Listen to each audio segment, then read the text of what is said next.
In progress. I will call a meeting to order for our June 8th, 2022 TAP meeting. So here at Scio Township. So welcome to the public. So it sounds like we do have some people in public. Before we get going though, just something real quick. I'm not sure if all of you heard, but Patrick Shields, our secretary on TAP, who's been involved in TAP since the beginning and involved with roads. Last Thursday, I believe he was biking up north, got into a pretty serious bike accident, and flying over, I think his front tire blew out, broke like 11 bones. So obviously Patrick will not be with us today, and probably for a few days or for a few weeks. He's, I think, in Grand Rapids now, hopefully getting transferred to somewhere in Ann Arbor for rehab. His wife says he's doing good spiritually, but obviously 11 bones is a lot to break, so it's going to be a while.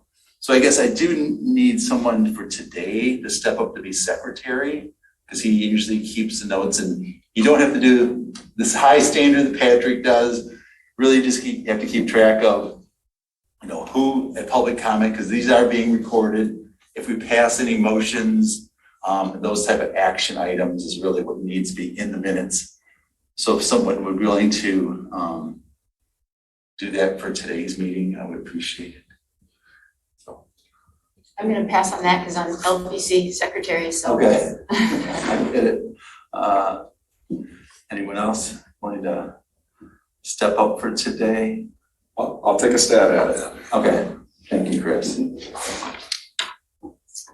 So with that, we can move right into public comment. Suzanne said there's a couple people, at least in our meeting. Actually, what we'll do first, before we take people outside, we do have the public here. You generally will let people here in the meeting hall speak first on public comment. So I don't know if you would like to speak at public comment. You're good? Okay. Okay, we do have one hand raised, Okay. Pam Boyd. So, And Pam, I will keep track. I want to make sure you have unmuted yourself. Thank you. And your time begins, your 3 minutes begins now. Okay, I want to wish Patrick, and in a speedy recovery. Last week, there were 2 meetings that had problems letting in residents to attend via Zoom. They had no idea anything was amiss. The second meeting, I didn't know who was in attendance, so I drove over myself to alert them. As a suggestion, if you don't see Rob Pattinson or myself on Zoom at your meeting, and I have not contacted you that I will not be able to attend, please consider that you may have a technical problem and that it is not allowing residents to log in. The second and last thing is another week, another problem. I received an email from our utilities director, Steve Wysowski, asking me to open and view a bid proposal. I emailed that I thought it was a mistake and got a cryptic message right away back that said, no, it was correct. The message was from me. I left a message for Steve and I contacted Clerk Flintoff and she forwarded the email to our IT person.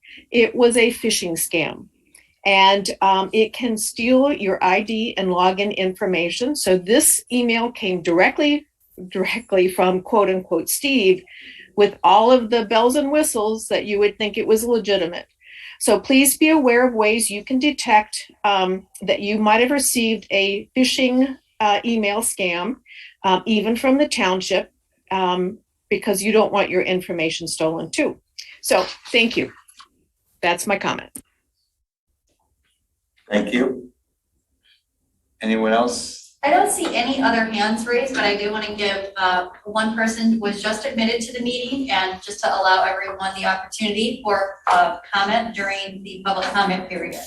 And I believe we had someone come into the galley as well.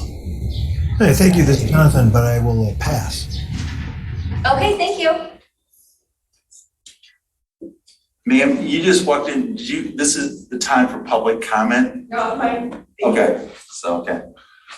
So it looks like there's no further public comment. We'll move on to approval of the minutes from April.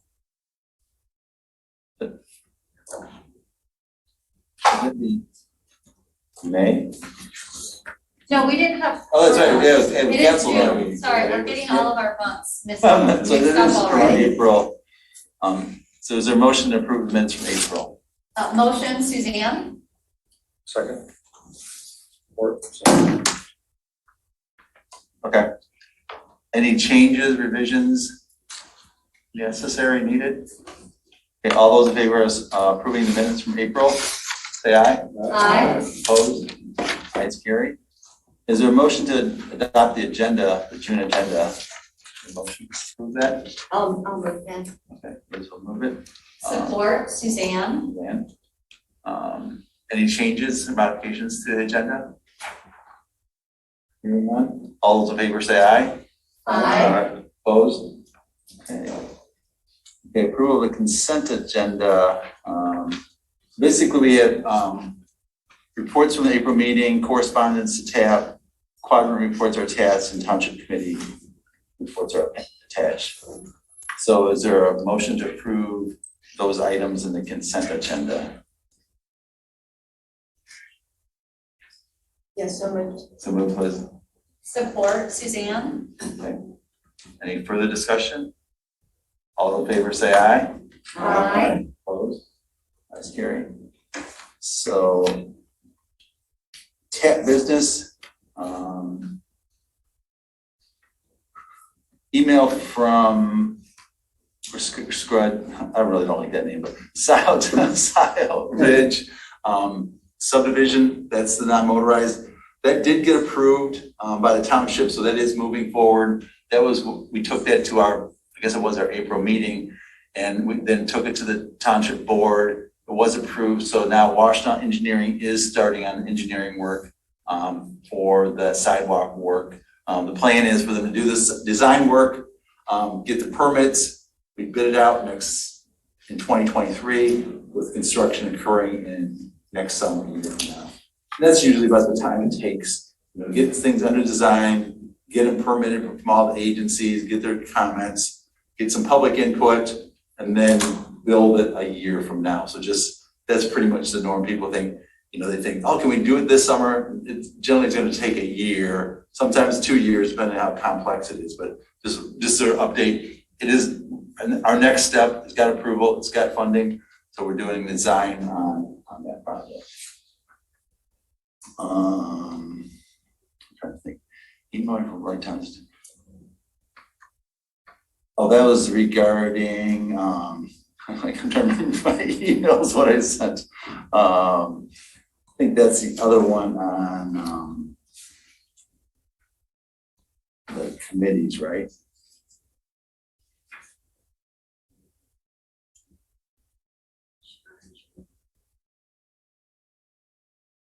Scroll down.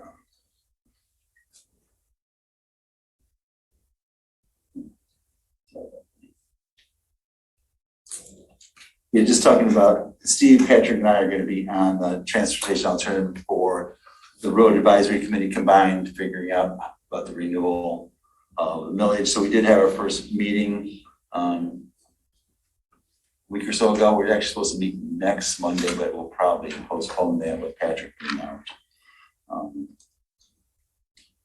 And then, Excuse me, Roy. yep, go ahead. I'm just curious, for members of the public and myself, can you, provide a little bit of context on what the road millage is, how long it would be for, what roads or, proposed classification of roadways those would be for? Yeah, so in 2012, which rolled into 2013, the roads committee back then discussed and had a public input, and it was decided that at that time the township board put an $85 per parcel tax on for 10 years to collect revenue, which is approximately $500,000 to $600,000 a year. That revenue was used to improve all the local collector roads, like East Delhi, West Delhi, Peters, Liberty section, the gravel section of Liberty, Streeter Park, those type of roads that connect to the major roads like Jackson, Zeeb, those type of things. Because at that point, there's really no funding to do that. So that's what that was used. Now we're on year 9 of that. It expires in 23. We'll collect it one more time this winter. So that's what we're looking at. Should, taking a step back, was this successful? And if so, should it be considered to be renewed? If it's considered to be renewed, it should be renewed at the same amount. The intent back then was some of the money would go to subdivision roads as incentive money. So a small piece of it went to incentive money to get subdivisions to rebuild the roads, like resurface them or add new limestone or whatever. And that's still a component. There was a little bit of a confusion, and the intent was for 10% of it to go to non-motorized. I guess that wasn't in the original millage language. Later, the township board set aside that 10% for the non-motorized. I think we'll have to sort through that as this moves forward. But that's what we're trying to explore. What was done 10 years ago, was it successful? Does it make sense to do it again in what dollar amount if it does make sense? So that's what we're getting a committee from TAP and the roads committee together, jointly trying to figure out, get our head around this. Because at some point we'll have to present it to the board of trustees if this is what we would like to have them do. Technically, that's called an SAD, not a millage, right? Correct. Yeah. The reason it's called SAD is because each parcel pays the same amount. It's set at $85, and that's the only way you can do a set dollar amount is if it's a township-wide SAD, so every parcel. If it's a millage, it's like, 1 mil, a half mil, a quarter mil, whatever. And then it's based on the taxable value of your parcel. So if you have a $100,000 house, you pay less than the person that has a $200,000 house. So, Thank you. yep. So Roy, are you talking about this for this November ballot?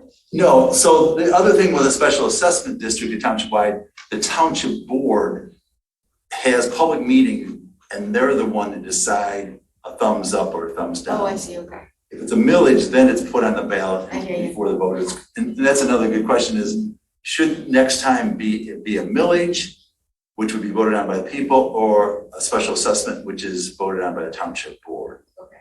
So there's different ways to do it, and different communities do it different ways, but that's one of the distinctions. If it's a per dollar amount per parcel, it has to be a special assessment district that's approved by the board of trustees. So good questions. And what was my last email?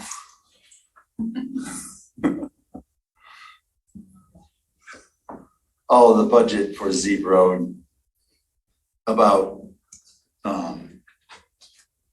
getting State Representative Donald Zinski had set aside $750,000 for Zeeb Road, the next phase, which is phase 4, which is where we left off last year, approaching Peters Road, which is sort of already started somewhat construction. We did tree removal. Construction will start later this summer, could be later this month. And then there's another $750,000 down for what we call phase 6, which is down here at Zeeb Road, doing something to improve the safety of the pedestrian and cyclist access as you cross Zeeb Road over I-94. And some of that agreement had to be approved by the township. So that's what, there's a fair amount of, a little bit of confusion on it, but I think at the end of the day, the township board did approve that. And so I think that good news is it's moving forward. And it's state money with a lot less strings attached versus federal money. So with that, the new business is we have 2 interns, actually it's really just 1 intern from University of Michigan SEAS program, talking about the Environment and Sustainability Community Engagement Team. So basically, Scio Township has a sustainability committee, I guess technically is with it. And so what we're trying to do in Scio Township is, what can we do as a community, as Scio Township, to make us more sustainable moving forward? Obviously, you've seen this in the city of Ann Arbor, obviously you're familiar around here, Washington County, and other communities. And so they have 2 interns that are working with us to try to get our arms around this. And actually they're gonna be working on this for the next year for Scio Township. So they're with us today. We'd like to do a brief presentation to our committee. I talked to him yesterday. They're real enthusiastic. It's exciting to see, because some of this stuff, I think it makes sense for a lot of us. It's like, how can we be more sustainable? And I think probably a lot of us do it on a day-to-day basis. But then how can we convince others in our community to make sure, as we move forward, thinking, here again, what can we do today? So by 2030 and 2035 and 2040, we are, reduce our carbon footprint and make our society more sustainable. Because there's certain things, it takes a long time for you to get there. And that's what I was telling yesterday. If you don't start today, you're not going to get there 10 years from now. So like, when you talk about building our path projects or any type of project, the sooner you get started, the better chance you're going to be successful. But here again, it's down the road. So it's exciting to see, here at Scio, sort of starting it. But the other hand is, I look at some of the stuff we've been doing for a while. Because one hand is I always talk about, one of the easiest, trying to reduce your carbon footprint is if you improve mass transit, get people to ride buses and have access to buses, which we did 4 or 5 years ago here in Scio Township, but having trails, sidewalks, bike paths, because the two forms of transportation with a zero carbon footprint, walking and biking. So you make those available for people.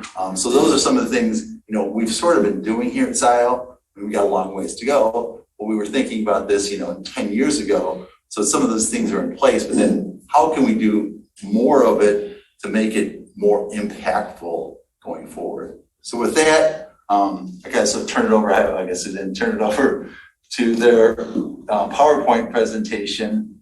And I'm sorry, just for clarification, Sure. were they going to present do they have their presentation up? Was that communicated? Hi, Alicia. I hope so. Do you have your presentation up? That way I could make you co-host. Yes, I do have my presentation up. So if you are able to make me a co-host, I can put it on Give me presenter just a mode. second. Okay, Alicia, you should be able to screen share now as co-host. Okay, give me 1 second. I'm on the last page of my presentation. I want to make sure. That's okay. Okay, and Suzanne, let me know if you guys are able to see that. Yes, we can see that. Thank you. Yeah, perfect. Okay, I'll go ahead and get started. Like Roy said, I'm Alicia. I go by she, her pronouns, and I'm just giving kind of a quick update on the Environmental Sustainability and Climate Action Plan as it exists so far. Let me see if I can switch pages. So just a bit of background, like they said, the Environmental Sustainability Task Force was really formed in Scio Township to address the need to reduce emissions and also safeguard the community against environmental hazards and just prepare for emergencies related to that type of thing. Me and 4 other graduate students from the UM School of Environment and Sustainability came alongside the Sustainability Task Force, and our main focus in working with them has really been around community engagement and education to make sure that the community is a part of this process as we're coming up with the plan, and that they're kind of both aware of what our thinking on it is, but also able to provide their input in a way that's going to shape the final product that we actually come up with. Just kind of some background, the timeline. So as a part of the task force, it's about 20 members. They're broken out into about 5 working groups. Those working groups, or at least the one I'm working most directly with, is the Transportation and Mobility group.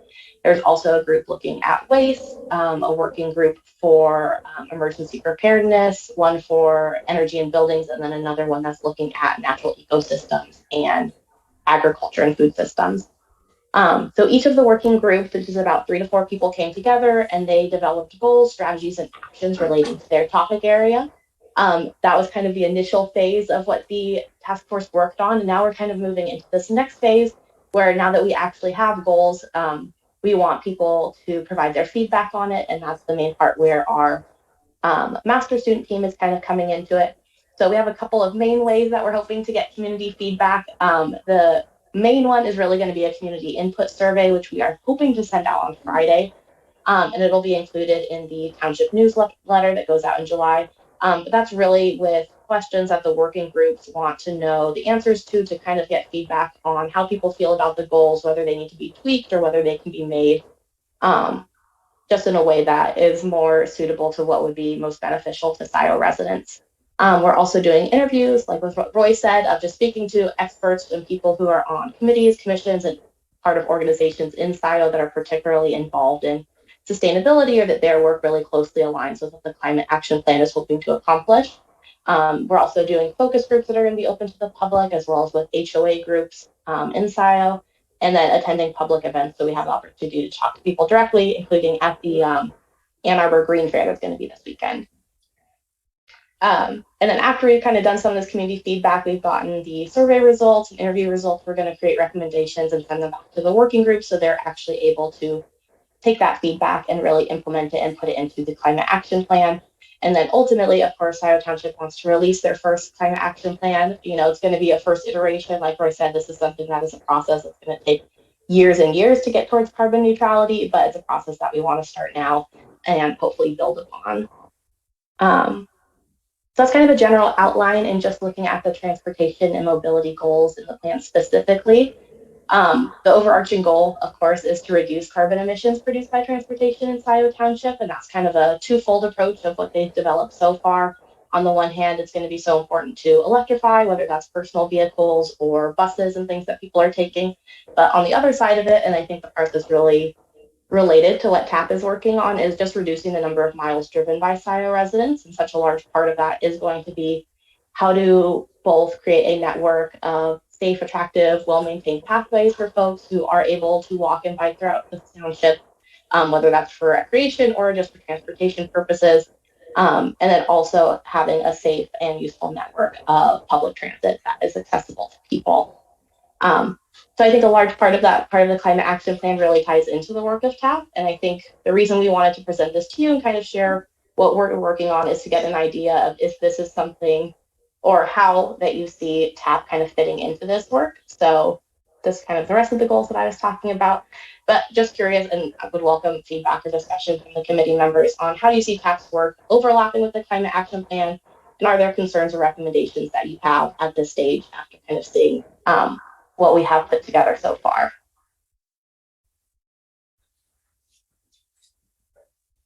So that was a quick run through. Like I said, any questions in general from members? I'm going to use this opportunity to discuss yet again how important now seeing the work that this group of students is doing for the year-round maintenance of our non-motorized facilities. I do think our community does a pretty decent job in doing that, but as we build out more sidewalks, we need equipment. If we have a carbon neutrality plan, we need to look at the electrification, I didn't say that right, of our vehicles. And I will say, going through this with my day job, it is not cheap, and there are finite resources. And so I think, having a discussion about what available financial resources our community will have for the long-term maintenance of this equipment will also be very important, especially for the TAP committee and many others. So in terms of the equipment itself, like sweepers, plows, things like that, We got a quote for like 200. as well as the hours in the day and the manpower, so to speak, to actually implement the taking care of the pathways. Yeah, for example, like that is definitely a discussion that we're having. We just got a quote for a piece of equipment for about $230,000. And that's great. That's a one-time cost, but we need staff to be able to man that. If the capacity of a sweeper, you have to be able to empty it. Can it do the entire township? If it can't, where can it be charged? So it is something that I'm becoming much more aware of, that I think it is easy for us to forget, oh, well, we've got a plow, we can just plow. But if we really do want to look at getting, fuel vehicles off of our streets for this sort of maintenance activities, what is that initial cost? What is the depreciation value? That all has to be built into our budget. And I know that's something that I may not have always thought about as a resident. Any other? Go ahead.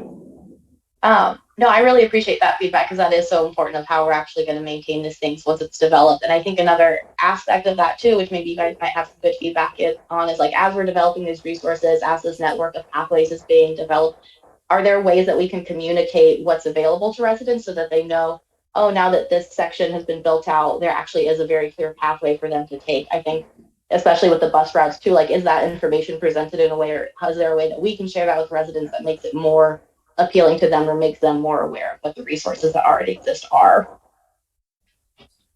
Good point. What are the possibilities or pitfalls or difficulties with, I understand you were saying you send information out in newsletters. I didn't catch whether you were necessarily going to have an open house, but what about trying to, are we allowed as a township to send an email to people that live in the township unsolicited, or do we have to get permission to do that? Because other ways to get the word out about what we're trying to do, I don't want to just clog up people's emails if they don't want it, but how do you go about finding more ways to communicate carefully or without intruding on people? I think Go ahead. I'll just say for us, I know with the survey that we're sending out, we are providing people the option at the end of it if they are interested in kind of keeping up with the progress of the climate action plan specifically, for giving them the opportunity to provide their email address. But I do think that is a good thing to think about of like, are there the resources in the township for someone to maintain a list of emails of people who are willing or interested in getting information? I think the township also has a Facebook page that posts periodically. Maybe I think about some stuff, maybe using that more to communicate with residents, or just having more residents kind of following that page to see what the township operations are up to. Yeah, I think the key will be, you can ask for emails and, because like you can get the newsletter email to you, you got to let the township know. Same with this, if we had some open houses, that's how we get, because I don't think that, obviously there's 20,000 people in Scio Township, and how do we get those emails? But I think the residents have to come to the township and give you that. Yeah. But that's how input, as you gather, have public meetings, if you can get it, and once people say, yeah, here, include me on the email list, then you're good to go. Mm-hmm. But I'm guessing that right now is relatively small percentage. Yeah. But I think that's a goal, as, even for us, for Chris on the pros plan, all those things, because that is a challenge anymore of how do you get public input on whatever you're doing, if it's, TAP, if it's the pros plan, if it's roads, if it's, sustainability, to have that interaction. I think everyone sort of struggles with that. How can, all agencies do a better job? And, but then some people, are unwilling to give out that email. Sure. I'm sure like all of us, you already get quite a few emails every single day, every single hour. So it's sort of like that balance. So. Yeah, I think that you would have to allow people to opt in to receiving any emails, but one of the things that we can use is the quarterly newsletter that goes out. Right. And that goes to everyone, and you can send mail to anyone, obviously.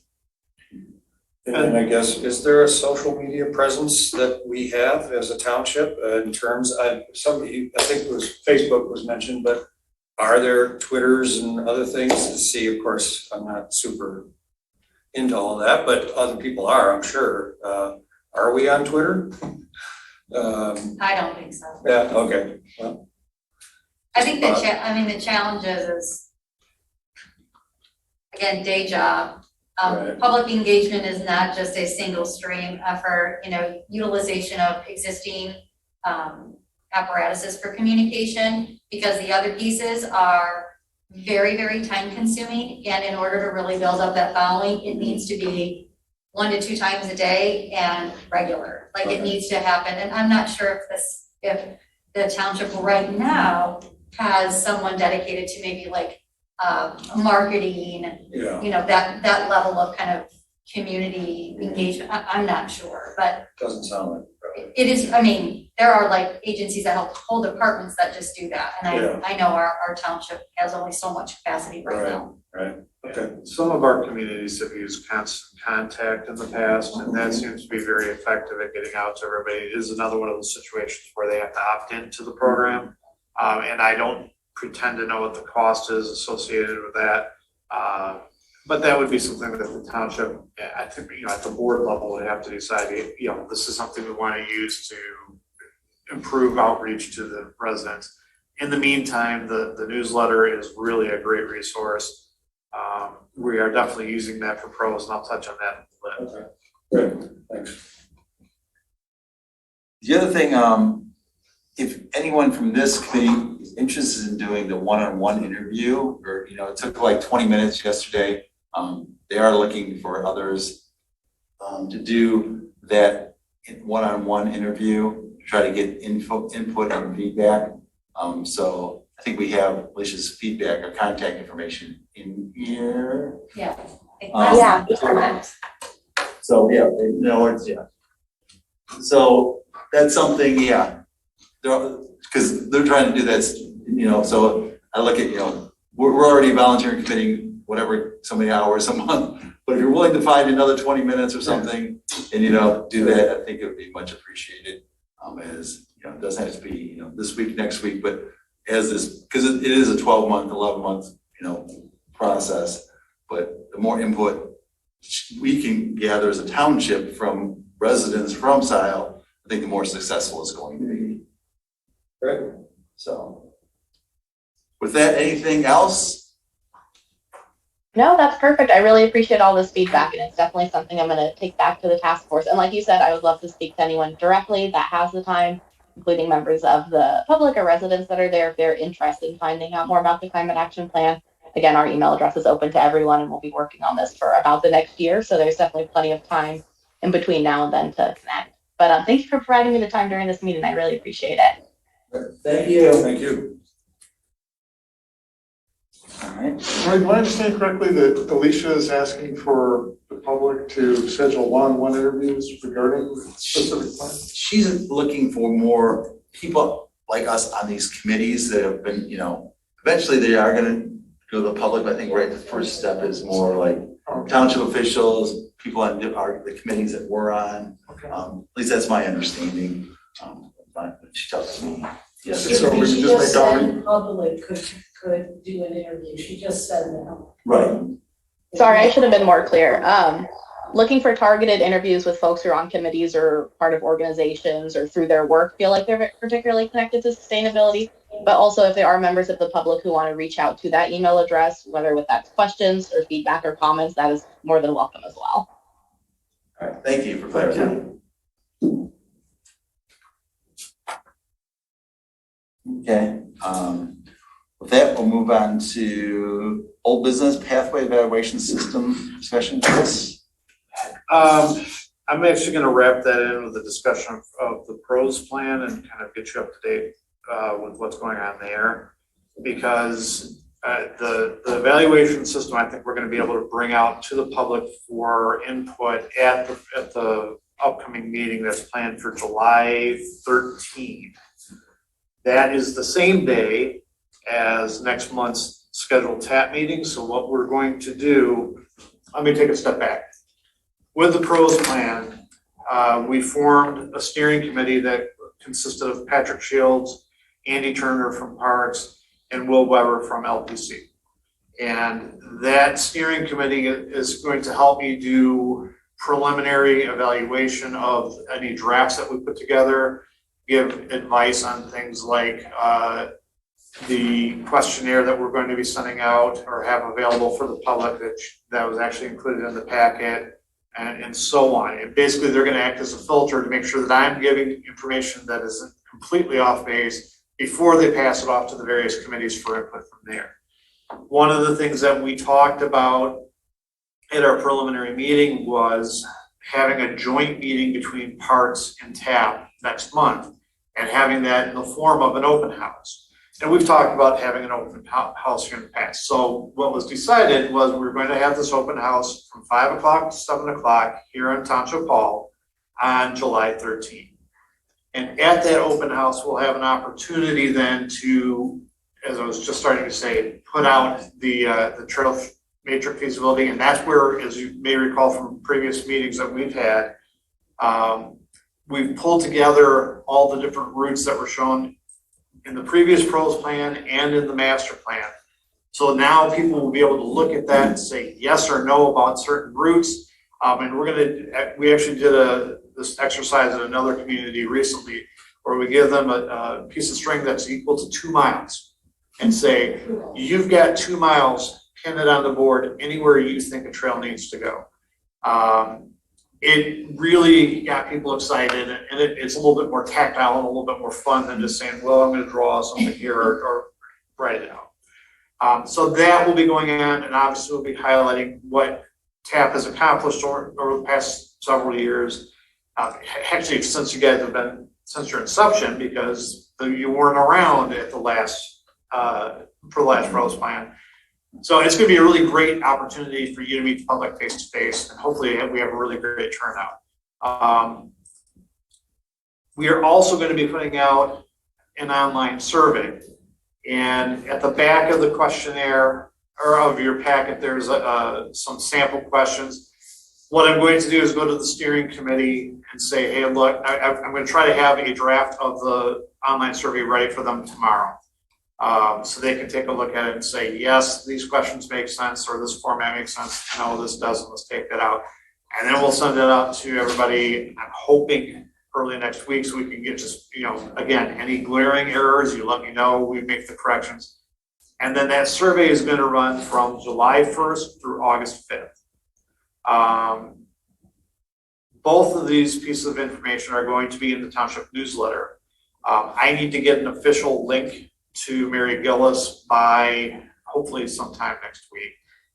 That's okay because I'll be giving you guys a test link that you can use so you can play around, treat it like it's the real thing.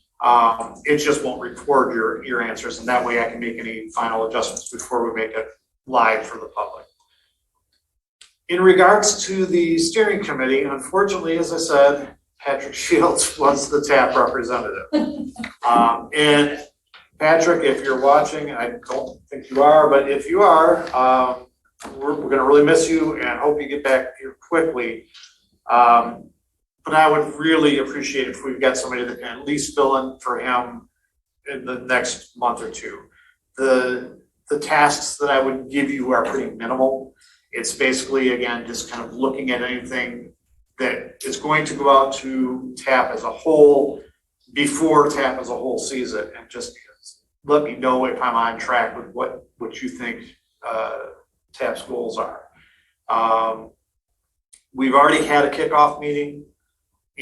With me participating in these TAP meetings every month, I've got a pretty good understanding of what you guys want. So I don't think there's going to be anything that's going to be really onerous at all. The big thing is I will ask that, and I'm going to ask all of you to do this anyhow, that before we make the plan, again, before we give the plan to the group, that you do a preliminary read through. I'll make edits from there. Then I'll send it out to the group again before we send it out for public review. So if there's anybody that has a little time, and I promise I won't ask a lot of you, I would greatly appreciate somebody to volunteer at least until Patrick's back on his feet as much as he can be.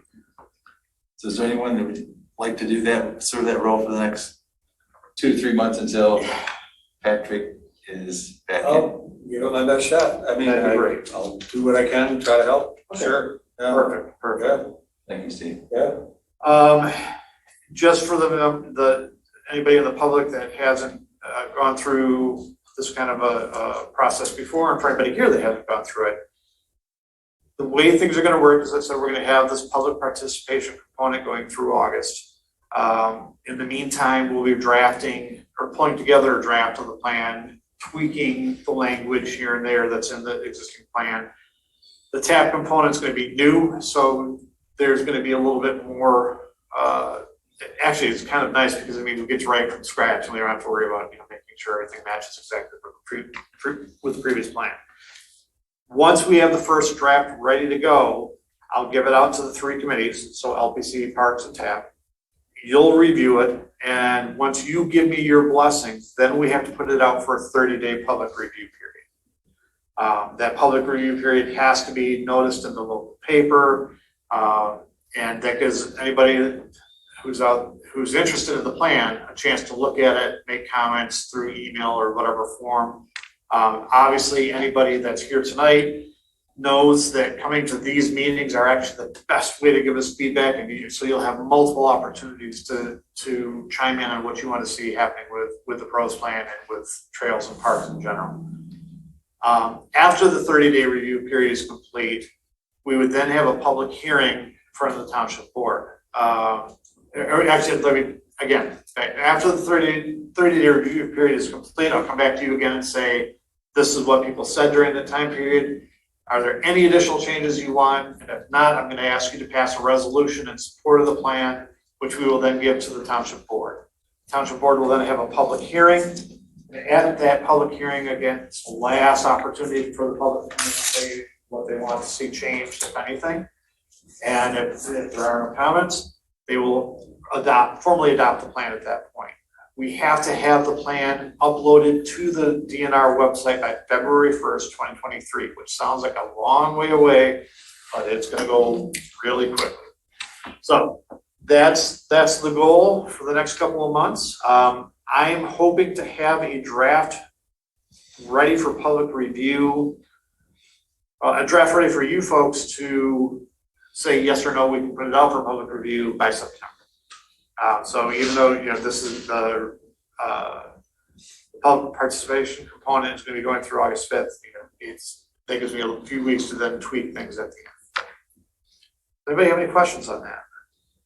When did you say the draft would be available? I'm hoping to have it by early September. So, and if it isn't early September, it'll be by the October meeting, and then we set that 30-day review period then. With the goal of having it so we can get the plan formally adopted by the first township board meeting in December. Yeah, Chris, will there be paper surveys Yes. at the open house? Yep, there will be paper surveys at the open house, and there will be paper surveys available here at Township Hall. Okay, thank you. And Chris, the February, so once we get this approved, why, I know the answer, but why are we doing this for the state of Michigan? What's the benefit to Scio Township by doing this? So there are two reasons for doing any kind of master planning. Really, the most important reason is that it gives you a guideline that you can use for the next 5 years. So as people come and go from TAP, or as people come and go from parks, you've got something that you can look back and here's a record of this is where we are as of 2023. The more practical or pragmatic reason for this is that it makes you eligible as a community for grant funding through the DNR grant programs. There are 3 of them. There's the Michigan Natural Resources Trust Fund, Recreation Passport Grant, and the Land and Water Conservation Fund. These programs offer varying levels of support. Recreation Passport being the lowest, and I think it's at $150,000. However, they bumped up to, I think they're at $150,000. Michigan Natural Resources Trust Fund and the Land and Water Conservation Fund are at $300,000 for development projects. For acquisition projects, which probably is not going to be a major component for TAP, but it could be, it's an unlimited amount. The trick is that there's a minimum match of 25% for any one of these grants. And realistically, for a community like Scio, you should expect to be putting in a 50% match to be competitive with everybody that's going for these grants. But that's really the main reason for making sure you've got a recreation plan on file, is to make sure that you're eligible for these programs. I mean, the first one, like you said, the first thing is sort of like, because obviously these committees, people come and go, so it's like, it helps, so we're looking back, and then, we're looking back, years from now, it's like, okay, this is our plan from, this from 23 to 28, 28 to 33. As you keep building on those, you can look back at what we've accomplished and where we're trying to go. And like I said, the other thing is, it makes you eligible for state funding, which helps leverage our money to go further on whatever type of project we're trying to get done. So here again, just makes you eligible to get that additional state funding for programs and projects. $300,000 on phase 3 of Z-Road is a prime example. That was a DNR grant.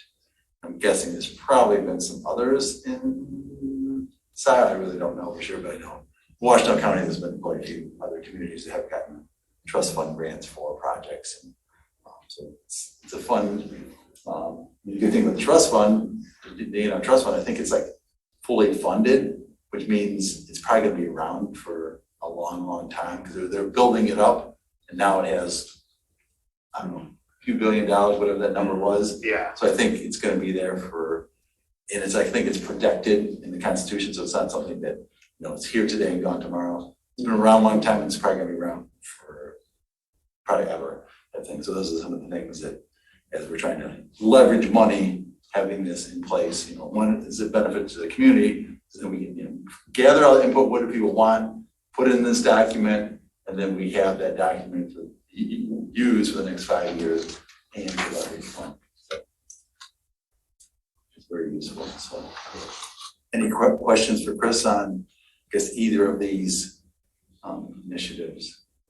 I'd just like to say, Chris, I reviewed the matrix again. It's really, really well done. I really appreciate you bringing this forward before to give us some time to review it and incorporate, some ideas or concepts that you had and that the group had. So thank you very much for your effort into that. Glad I could help. One thing I did neglect to mention, also in your packet, the goals and objectives are in there from the previous PROS plan.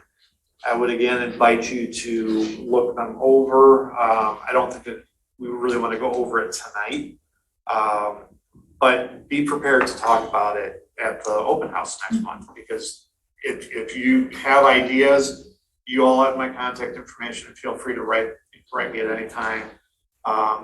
Otherwise, just come prepared to amend things as needed, take things out again as needed at the next meeting, because that's going to be one of the big things we want to talk about. On pages 37 through 46 in our packet. So yeah. All right. No questions for Chris. Just want to make up the top. Wrap up and creating a to-do list. This is Patrick. So I'm trying to think from this meeting. There's nothing that I can recall with sign the to-do list. We'll review the goals, Exactly, do that objectives. stuff, but nothing like individual tasks that I can think of. The next meeting, so at this point, I guess our TAP meeting will be this in-person hybrid meeting from 5 to 7 next month. So we probably won't have any action items, which we didn't have any action items this meeting. So I don't really think, some committees take, July off. So I don't see us by not having a meeting in July. I think it'll be just fine. So this will be more time to interact with PROS plan and, put our energy in that. So hopefully everyone can make it. Because probably if you can't make it for all of it, as long as you can come in and give your comments and, you don't have to stay for all 2 hours. Obviously you're welcome to stay for 2 hours, but if you can't make it, but here again, review the information, obviously, taking the survey and then sharing the survey. So here again, I think the goal is if we can get, the larger percentage of people input that, will help us develop this PROS plan to figure out, what the people in our community really are looking for, what we have and what they're looking for in the future, as far as the recreation pathways. And that's, probably by doing the PROS plan last time, sort of got us, our village, and that's what sort of, it's like, okay, are people interested in this? And one of the questions, the last question on the thing was, are you willing to, step up and pay some of that? I'm not sure exactly what percentage of people check that box, but obviously, we convinced the, board of trustees to put it on the ballot, and it passed as far as, pathways and parks. So to me, people in South Township are interested in this and, continuing to make this move forward. So I think it's another opportunity. So thank you, Chris, for leading this initiative. It is a huge task undertaking. I think we only have to do it every 5 years. Some of us only have to do every Yeah, that's true. Now that you're in Scio, you'll be at the next township, but Any other comments, anyone needs to discuss for today's meeting? Hearing none. I guess there's a motion to adjourn. We'll get that right. Motion. All right. I hope it's someone. I'll support. Support that again. All those in favor say aye. Aye. Aye. Opposed? All right, we're adjourned at 4:50. All right. Recording stopped. So, yes. Thank you everyone for your participation this evening. Thank you for your technical expertise.